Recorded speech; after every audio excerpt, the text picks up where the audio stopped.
So I get asked fairly often if you can etch in a Silhouette CAMEO. And the answer is yes, you can. These are all etched in the Silhouette CAMEO. And there's two ways you can do this. So this is going to be a two-part video. So one way you can etch in a CAMEO is taking a sketch file and having the tip just write it out. Those who love us never truly leave us is what this one says. And this is just a rose that I took. Okay, and you can take your sketch files or your sketch font and have it sketch out on this metal. The other way is basically you can trick it using the sketching files and the sketching fill in the software to basically trick it into making a fill like it would on the Curio and filling it all in. So we will do that in another video. You can kind of see it better in this one. Now, a couple words of warning / wisdom. This is etching. It is not stamping. Like a traditional dog tag is actually metally stamped with they have these little dies, they stamp them and individually stamp in each letter, or they have the machine that does it. That's not what this is. This is just scratching basically the top of the metal to make a design in it. So all of these, no matter how long and how many times you run it through the machine, are going to be fairly faint. This is also a workaround in the CAMEO. This is not what the CAMEO is meant for. It's not what it's designed for. The Curio does much better with this.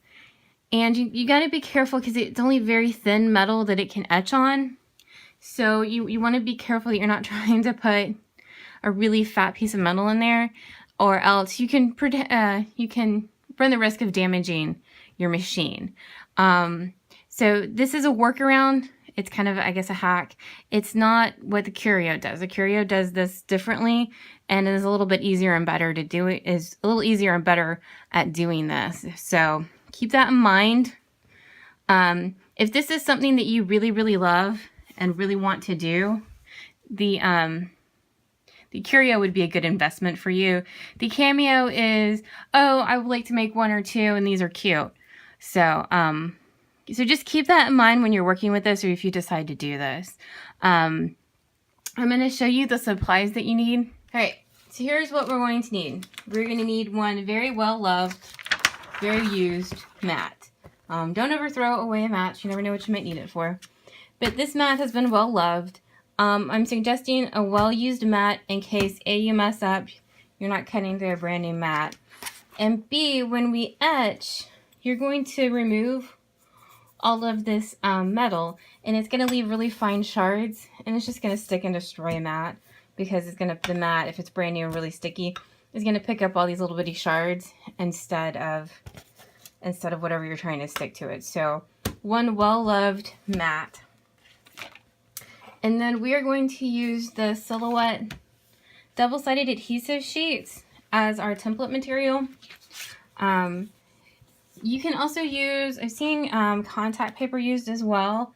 So just take your pick. I had this in the craft stash. So we're going to cut and stick this onto our mat. So the other reason I like this is both sides are sticky. So even though my mat's not very sticky, this stuff will, and it'll make sure that our metal adheres. And then we can peel it right back off our mat and go back to using our mat for something else. Now, you need a really thin piece of metal. You can use these guys. These are the Silhouette crafting etching sheets, and when you etch, you have like silver or white that comes through. I'm pretty sure. I wouldn't honestly be surprised if this is actually a sketching file that they put on here. But these guys can go through the CAMEO. They're really, really thin. I got a little charm set, and I'll put up a link to all this stuff in the description below. All of these guys are thin enough to go through the machine. And then these are RMP, and these are brass. They're 1.5 inch, 1.5 inch brass with holes in them. The 1.5, see, these are 2 inches. These were too fat. And I know you probably See, and there's not like a huge difference in size. This isn't really fat metal, but this guy is too fat and this guy will go through. So keep that in mind. The machine was not having it all. Because I thought this would be thin enough to go through, but it is not. But these guys are, and I don't have a measurement. I want to say around, actually I don't have a measurement. I don't want to throw something out there and it be wrong. But I don't have a measurement for how thick this is. But keep it in mind, you know, that even though like this would feed under our machine, the machine still couldn't handle it. So keep that in mind when you're trying to buy your blanks. I wouldn't go buy 1,000 of them. But, and let me show you what I'm talking about where it's got to feed in the machine real quick too. All right, so this is my Cameo 2. It is covered in gold rhinestones.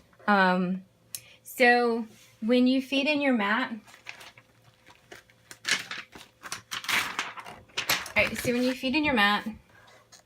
like this, basically we kind of need to shoot for your template to kind of go here.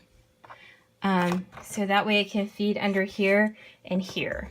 Also, you're going to want to make sure that it sits more up here, because if not, you're trying to stick a flat piece of metal onto a bent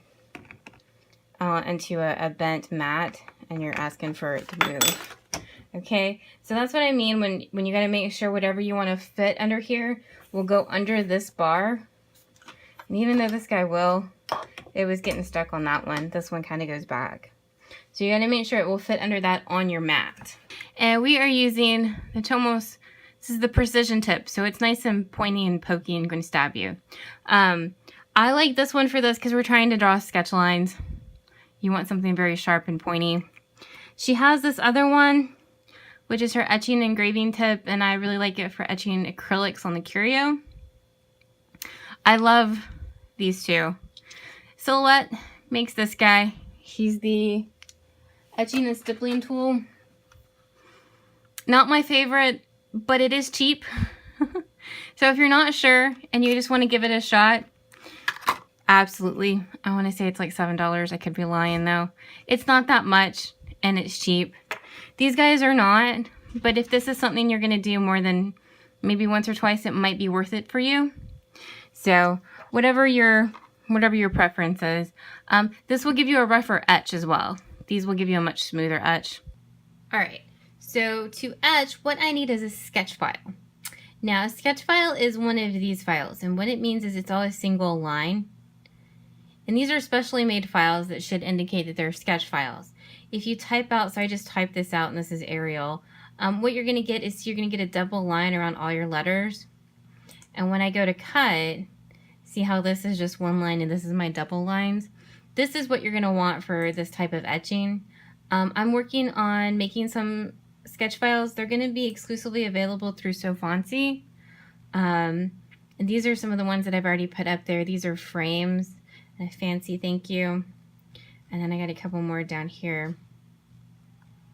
Craft room and thanks. I'm hoping to do a couple of videos with the sketch files. But if you have a suggestion, please email me or drop a comment to let me know. I'm kind of struggling to figure out what y'all want for these guys. So please let me know, but they'll be available here exclusively. I'll leave you a link down below. This one isn't up yet. This above all to thy own self be true. This one isn't up yet, so I'm going to put it up later today. So what I want to do is somewhere between, all right, so in my page setup, down here the reveal, okay, you can move this little thing and see how much of your, see that's my mat, that's not my mat. What I want is somewhere between 7 and 10, I want to draw my circle. And I don't want it, I want it at least down an inch, so I want it somewhere in here, ideally, because if we can't unload the mat, because we'll lose our spot. So that's why it needs to be somewhere between 7 and 10, and then below the first inch, because when your mat is in the machine, that row will be, you won't be able to get your template out. So what I'm going to do is I'm going to go over here and draw a circle. That is not a circle. let's try this again. Go over here and draw a circle. There we go. And go back to my arrow. Click it, and we're going to come over here to the one with the 3 lines. And then the second one is my sketch. Or not my sketch, my scale. And so what I want is, we're going to use the brass blanks, and they're 1.5 inches by 1.5 inches. And that's how big our circle is. So we're going to put it somewhere between 7 and 10 and below our inch mark. And that's going to be our template. So let me go show you how to put on that double-sided adhesive, and then we'll go cut it in the machine. Alright, so this is my well-loved map. And take off the cover. And we're going to, between 7 and 10, down an inch, I'm going to peel off the white backing, which is not going to peel off because I'm on camera. Hey, it does. Alright, so this is sticky on this side. I'm going to peel off the double-sided adhesive and stick it in place. I'm going to go use the double-sided adhesive settings in the Silhouette, and we're going to cut our circle out of this top and peel it, and so we'll have a sticky spot to put our blank. So our blank will sit in here like that. So we're going to go to the sun panel, and then we go over here to simple, and we are going to go over here to double-sided adhesive. And then you only need 1 pass. I don't know why it says 2. And then I just use a regular blade on a setting of 4 and let it roll. Alright, so double-sided adhesive in the machine. I've got my blade set to 4. Load cut mat. And send. Alright, so now I have a circle, and we're going to peel it off.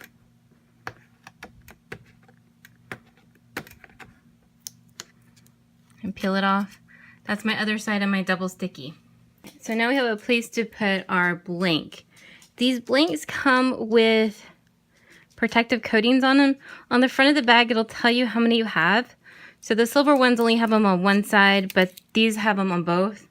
So there's a protective coating. I just took off this one, and there's one on the back too. Do not take this mat out. If you take the mat out, you're not getting it. It won't line up with what's on the computer screen. What I'm going to do is try to line up your blank so that the hole is straight, as up at the top. All right, and now this is, you see a little bit more why I don't want one down here, because you're trying to put something very rigid on a place that's going to bow. So, all right, and make sure you stuck down. And then we're going to go back to the machine and tell it to put our saying in there. All right, this is our circle. Don't move him. This is our saying that we're going to etch. And I have gone to line color and made him black. You want this in your circle to be different colors, because we're going to cut by line color. And then that way, they're different colors. Zoom on in here. And not very scientific. I just need to squish all of him in there and not move my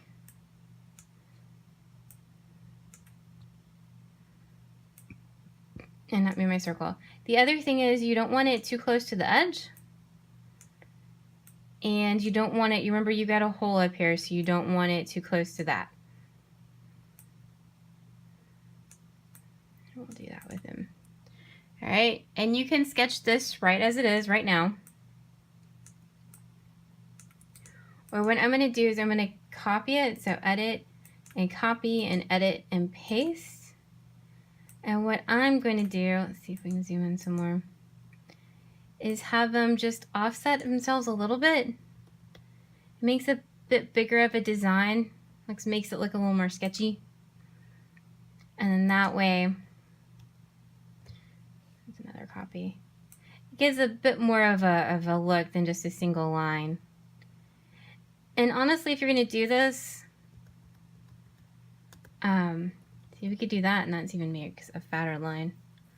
You can play with this and see what you get and see different effects that you might get, because you can layer this on top of itself as many times as you want to get kind of a sketchy look, to get a fatter look. All right, so there we go. Yeah, that's 3. That's 3 of them that I've got layered on top of each other. All right, and we will see what this looks like. You could do 1, you can do 2, you can do them offset. It just depends on what look you're going for. So we're gonna go over here and we're gonna cut by line color. And see, now I have the red that was a double-sided adhesive that we just cut. I'm gonna turn him off. And then I'm gonna go down here to the black, and it's cardstock plain is the setting that I'm using. And then we are going to do sketch. Okay, now we're gonna sketch. Now, I'm probably a bit of a weenie for this.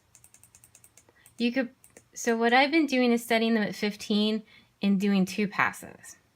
Now in reality, you can probably set this force marker or this force number a bit higher, but it makes me nervous to do that, so I haven't. So basically what I'm gonna do is I'm gonna do this force in 15, and then I'm gonna up it to 20, and then, so we'll etch it a couple times. I don't like to do full force first pass. I feel like you're kind of asking for trouble. So this is what we're going to do, and I'm going to put the precision etching tip in, and then we are going to let this baby roll and see what happens. Metal etching tip, blink. We're going to be brave and hit send.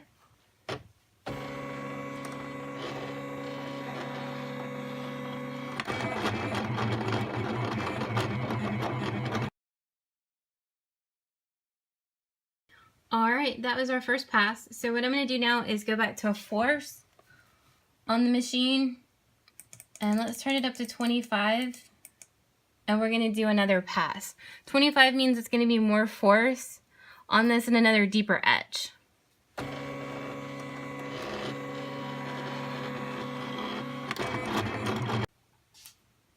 All right, so that is what it looks like after our after a force of 25. So now I'm going to increase the force all the way up to 33. That's as most force as it can have. And then we're going to do another 2 passes on it. All right, we are all done, and I'm going to go show you what it looks like. All right, now do not hit unload until you're absolutely sure you're done, because you're never going to get it to line back up. And then all you're going to do is peel this guy off. And then when you're done with this, you need to peel this off, and I don't know if you can see, there's clear double sticky tape. That would need to peel off as well. And that's what this one looks like. I kind of like this because it's a little bit fatter because of how we overlapped it. On this one, I don't know if you can see. I actually offset them a little bit, so there you can see. So offset them a little bit so there's a little bit of a gap between the letters for a different look. And then these guys kind of are fatter because of how we lined them up. And this is my original one I did. And see how skinny they are? Oh, light. See how skinny they are? I just did that. I didn't line any of them up. That's just the original sketch file. So depending on your sentiment, you can get multiple different looks based on kind of what you wanted, based on how many times you line them up. And then you can increase the force or do as many passes as you want. That's all personal preference, as is the style of what you want to do. If you want them more subtle, if you want them heavier. But at a certain point, it's not going to be like the stamping. It has its own look. So I don't want you to be disappointed thinking that it's going to be like something like that you can see far away or it's very big and distinctive. It's not. You can also probably, I haven't done this. This was done on a curio, but I spray painted them and then sent them through. You might get away with trying that with these guys too and see if it looks It gives a more distinctive look. This is done on the Curio though. But you can spray paint these and put them through and see how that looks if you want a more contrasting look. So basically the idea, the principle is there. You can play with it to get more looks, different looks, however you want to do that. So I hope you enjoyed and kind of got an idea of how this all works. I'll be back with another tutorial on how to get a big filled etch on the Curio or the Cameo. Thank you so much for watching. Please like and subscribe.